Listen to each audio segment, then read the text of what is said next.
जो पापी होता है, जो गलत कार्य करता है, उसको सुख बहुत होता है, उसके समस्त कार्य बड़ी जल्दी बनते हैं। सभी लोग ने देखा होगा, लेकिन कभी ये सोचा ऐसा क्यों? और जो अच्छे कार्य करते हैं, परोपकार करते हैं, उनके जीवन में कष्ट, जल्दी कार्य नहीं बनते, बड़ा कष्ट है। इसका कारण समझते हो? उसका पाप बहुत ज्यादा भर गया है। शेष पुण्य जो है, जिसके सहारे वो खर्च कर रहा है, खूब खर्च कर रहा है, और जितना पाप वो कर रहा है वो पाप और जुड़ रहा है, इसलिए उसका अंत भी बहुत बुरा होगा। और जो परोपकार करता है उसके जीवन में कुछ समय के लिए कष्ट रहेगा, लेकिन आगे चल के पूरी जिंदगी उसकी सुखमय रहेगा। या आपने देखा होगा, कुछ व्यक्ति ऐसे हैं जो बहुत गलत कार्य करते रहते हैं, उनका अंत देखिए कितना बुरा अंत होता है। और जो कष्ट में होते हैं वो देखिए कुछ साल बाद उनका कितना अच्छा परिवार जाता है, कितना सुख होता है। तो हमेशा परोपकार करो, पुण्य की ओर बढ़ते रहो और पाप की ओर मत जाओ। जीवन आपका हमेशा सफल रहेगा और ईश्वर आपका साथ देगा। बहुत लोग ईश्वर को भूल जाते, भगवान को भूल जाते, इसलिए भगवान नहीं होता है। गंभीर रोग लग गए, घर में कोई मृत्यु हो गई, सारे भगवान नदी में तुरंत।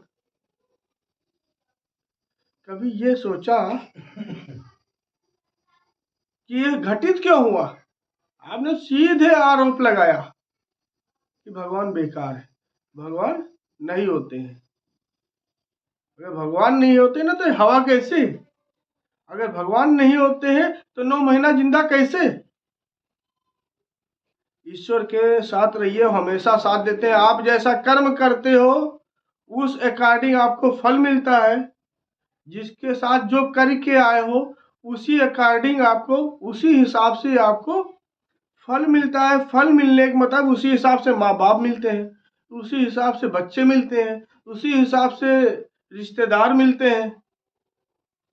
इसके बाद हमें भोगना होता है। जिस रिश्तेदारी से बहुत ज्यादा झगड़ा होता है, आप पूर्व जन्म में जैसा कर्म करके आए, आज रिश्तेदार आपका बन गया, पहले समझिए। तो कभी ईश्वर का साथ ना छोड़े। अगर कहते हो ना ईश्वर नहीं है, अरे ईश्वर के समीप जाओ तो, कभी राम राम करो तो दिल से, कभी हनुमान जी का मंत्र आप 1 वर्ष तक लगातार करते रहिए, देखिए आपको आभास होना शुरू हो जाएगा। 1 साल बाद आप बंद कर देंगे ना तो आपको लगेगा कुछ खो गया, जिसे लगेगा मेरे साथ कुछ था वो चला गया। एहसास करके तो देखो, लेकिन कभी महसूस ही नहीं करते हो। तो जिस दिन आप ईश्वर के समीप चले जाएंगे, उनके मार्ग में चले जाएंगे, कभी साथ नहीं छूटेगा। जीवन में याद रखिए। तो हमेशा शिव को, हनुमान जी को, भैरव जी को भजते रहिए। अपना इष्ट जरूर मानिए, उसको कभी मत भूलिए, तो आपका जीवन हमेशा सार्थक रहेगा। लड़की का कर्तव्य होता है, पूजा का पहला, स्त्रियों का पहला रूप क्या होता है? जिस परिवार में, उस परिवार की सेवा करना, ये कर्तव्य होता है। सबसे पहले पूजा वही होता है कि हम पूजा कर लेंगे तभी करेंगे। हमारा सबसे पहला पूजा अपने गुरु का, साधु संत का, अपने परिवार का। और जिस घर में ये तीनों होते हैं उस घर में सुखमय जीवन बना रहता है। जहाँ जाएगा, जहाँ रहेगी, वहाँ जीवन हमेशा सुखमय बना रहे, क्योंकि संस्कार हो गए। अब तो संस्कार खो दिए गए ना, अब तो संस्कार बचे नहीं। अब संस्कार बचे हैं फिल्मों की दुनिया। कौन सा फिल्म देखा उसी में लगे हैं। धारावाहिक देखा, पहले धारावाहिक को देखो समझिएगा। धारावाहिक में सिर्फ लड़ाई के अलावा कुछ नहीं दिखाते हैं, कुछ नहीं दिखाते हैं। बस इतना दिखाएंगे कि एक प्रेस करने वाला भी उसकी हवेली खड़ी है। दिखता नहीं दिखता? ऑफिस जा रहे हैं, घर के अंदर आए तो घर के अंदर दिखेगा कि अटैची लेकर के आ गए हैं, लेकिन कौन सा कार्य करते हैं? पूरी धारावाही बनेगा, ऑफिस गए हैं, ऑफिस में एक काम है, ऑफिस के कागज घर में रखे, ऑफिस कहाँ है नहीं पता है। अटैची आ रही है, बस इंटी दिखाएंगे। जो मेन कार्य है कि जीवन में कैसे संघर्ष करके जीना, वो कभी नहीं दिखाते हैं। तो आप उसी को फॉलो करते हैं जितना घर में होता है, उसी को देख करके घर में विवाद होता है। धारावाहिक किस लिए देखते हो? धारावाहिक इसलिए देखते हो, जानते हो कि धारावाहिक धारावाहिक तो एक शब्द बोल दिया गया है, नहीं वो तो नाटक है, सिर्फ नाटक, जिसमें आप देखते हो एक दिन कहते हो अरे बेकार है धारावाहिक, जानते हैं बट पड़ोसी चोरी किया देखे फिर भी बोले तैयार नहीं। होता है, घर में ही चोरी हो रही, कभी पोल नहीं खुलती, इसी दरवाजे से आए, इसी दरवाजे से खड़े होकर के दूसरा देख रहा, ये जाए तो वो अंदर आए। देखते हम ये नहीं देखते, हम ये देखते हैं, देखिए चोरी कैसे करेंगे, देखिए विवाद कैसे करेंगे, वही सीखते हैं जीवन में। तो हमेशा कर्म अपना जो है ना वो करना चाहिए, साथ में भगवान का आशीर्वाद प्राप्त होना चाहिए, उसके समीप रहो, जो भी अपने इष्ट जो गुरु हैं आप समर्पित रहो, देखिए आपका कार्य बनेगा, कभी दिक्कत नहीं आएगी, आएगी तो बताइएगा। जीवन में किस लिए कष्ट है? कष्ट इसलिए है कि जितना हम अभी तक करते आए हैं उसको भोग हमें भोगते हैं। बहुत लोग कहते हैं, बुजुर्ग लोग कहा करते थे कि जवानी में सुख भोगोगे तो बुढ़ापे में दुख मिलेगा, और जवानी में दुख भोगोगे तो बुढ़ापे में सुख मिलेगा। मतलब समझते हो? जवानी में अच्छे से काम करो, भगवान की सेवा करो, बिजनेस को बढ़ाओ, पैसा कमाओ, परिवार चलाओ, क्योंकि बुढ़ापा तो अपने आप सफल होगा। हम ये नहीं करते हैं, हम क्या करते हैं? चिंता करते हैं, सिर्फ चिंता। कौन सी चिंता?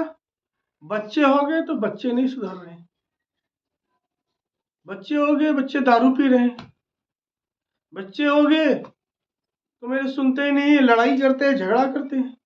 अरे हमने बहुतों को तो ऐसा देखा है कि बच्चे अपने माँ बाप को मारते हैं, इतना मारते हैं कि माँ बाप थर थर थर थर कांपते देख करके, कभी हम उन लड़के का चेहरा न देखो, ऐसी स्थिति। ऐसा क्यों है? ऐसा इसलिए है कि आपने संस्कार नहीं दे पाए, इसलिए, या फिर पूर्व जन्म में आप ऐसा किया होगा। लेकिन कभी कभी किसी के माँ बाप भी लड़के को इतना प्रताड़ित कर देते हैं, मैं कहूँगा 70% परिवार में, 70% परिवार में लोग जान नहीं पाते हैं हम गलती क्या करते हैं। 70% परिवार में होता है कि 3 लड़के हैं, 4 लड़के हैं, उसमें एक को नीचा गिरा देंगे, बाकी उठा देंगे।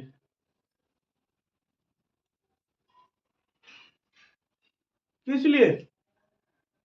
कहते मैं समान मानता हूं। समान उसे कहते हैं कि मेरा कर्तव्य है कि सबको बराबर हिस्सा दे दूं, बराबर कर दूं, बराबर चीजें कर दूं। लेकिन नहीं, वो खराब है मेरे लिए, वो अच्छे हैं मेरे लिए।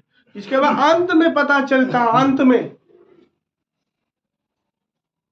और जो अंत में सोच लिया कि मैंने गलती किया, तो हो सकता है पार पा जाए, अन्यथा पार नहीं पाते। कुछ लोग मेरे पास एक दिन सुबह सुबह फोन आया, गुरुजी मैं 4 भाई हूँ, सुबह 4 बजे सुबह सुबह हमने उससे ये नहीं कहा कि रात भर सोए हो कि सुबह सुबह फोन ही कर दियो।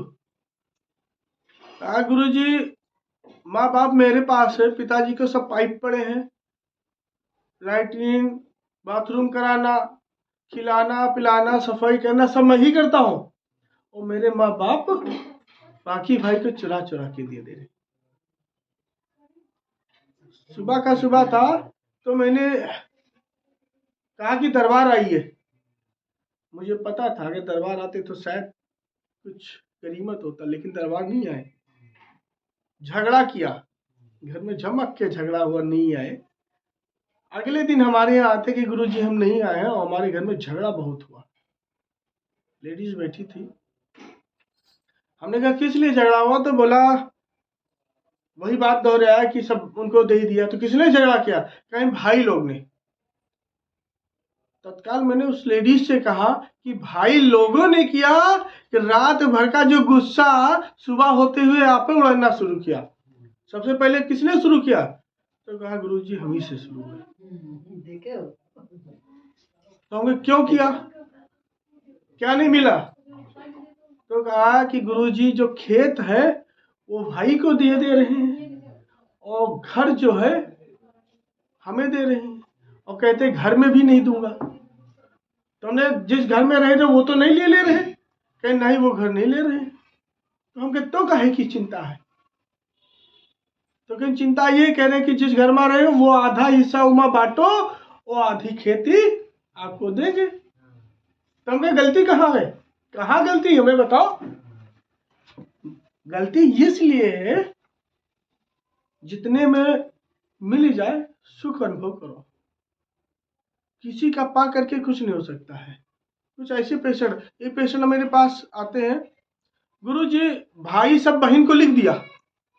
भाई थोड़ा करेक्ट है, वो आए दिन पुलिस वाले को बुला लेता है और कहता हमारे ऊपर करा दिया। तो हमने उससे बोला पहले आज वो बुजुर्ग हो रहा, आज भाई भाई याद आ रहा है, और उसकी शादी नहीं हुई थी, उसका कोई परिवार नहीं है।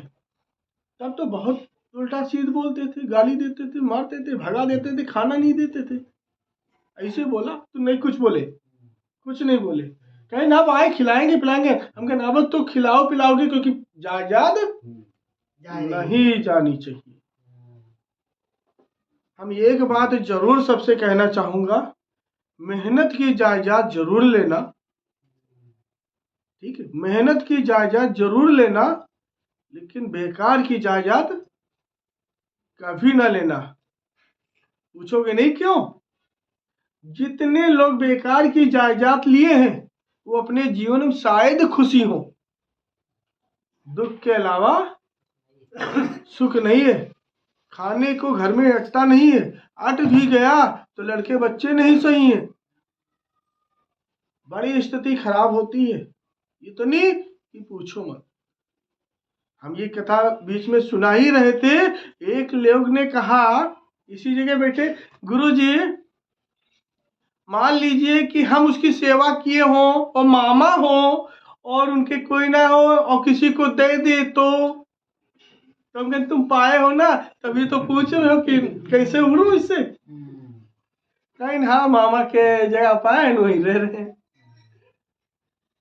तो ऐसी अवस्था में यदि बिना परेशानी के, बिना स्थिति के अगर जमीन आप पाए हो, तो उसका एक क्रिया योग होता है, वो कराना अनिवार्य होता है, जो गुरु के माध्यम से कराना चाहिए। कर्म तो नहीं कटेंगे लेकिन शुद्ध जरूर रहेगा।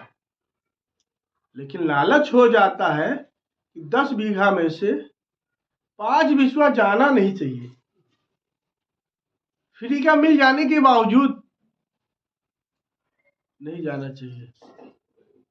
तो हमेशा कभी भी पूजा पाठ करो, गुरु का धारण जरूर करो, इसके बाद पूजा करो।